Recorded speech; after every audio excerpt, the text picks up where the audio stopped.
చట్టసభల్లో 42% ఉంటే మన భవిష్యత్తు తరాలు మొత్తం కూడా బాగుపడతాయి. ఇప్పటి వరకు కూడా చట్టసభల్లో గాని కులమని చెప్పుకోవడానికి ఇష్టపడినటువంటి ఎంబీసీ కులాల గురించి కూడా మండలిలో గాని ఇలా రాష్ట్ర వ్యాప్తంగా జరుగుతున్న పోరాటాలకి కవితక్క అకుంఠిత దీక్షతో పోరాటం చేస్తుంది. నేను పిసిసి అధ్యక్షుడు మహేష్ కుమార్ గౌడ్ గారు గాని, రేవంత్ రెడ్డి గారు గాని, బీజేపీ అధ్యక్షుడు రామచంద్రరావు గారు గాని మేము ముక్కుసూటిగా అడుగుతున్నాం.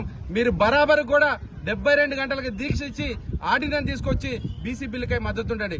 లేదా ప్రాణాలకు తెగించి ఉస్మానియా యూనివర్సిటీ కేంద్రంగా గానీ తెలంగాణ వ్యాప్తంగా ఉన్నటువంటి విద్యార్థులు గానీ యువకులు గానీ ఏకం చేసి ఈ దెబ్బతో ఔరేక్ దక్క బీసీ బిల్లు పక్క అనే విధంగా దాన్ని సాధిస్తాం. మీరు మా వెంట గనక కలిసి రాకపోగా కవితక్క దీక్షను అడ్డుకుని కుట్రలు గినక చేస్తే మాత్రం ప్రతి రాజకీయ పార్టీని కూడా ఇళ్లను ముట్టడిస్తామని కూడా హెచ్చరిక జారీ చేస్తూ అందరూ బీసీ సంఘాలు కూడా ఆర్కెస్ట్రా లాగా పెద్ద మనసుతోటి అందరం ఏకమై ఈసారి బీసీ బిల్లు సాధించాలని కోరుకుంటూ ఉస్మానియా యూనివర్సిటీ విద్యార్థి నాయకులుగా డిమాండ్ చేస్తున్నాం.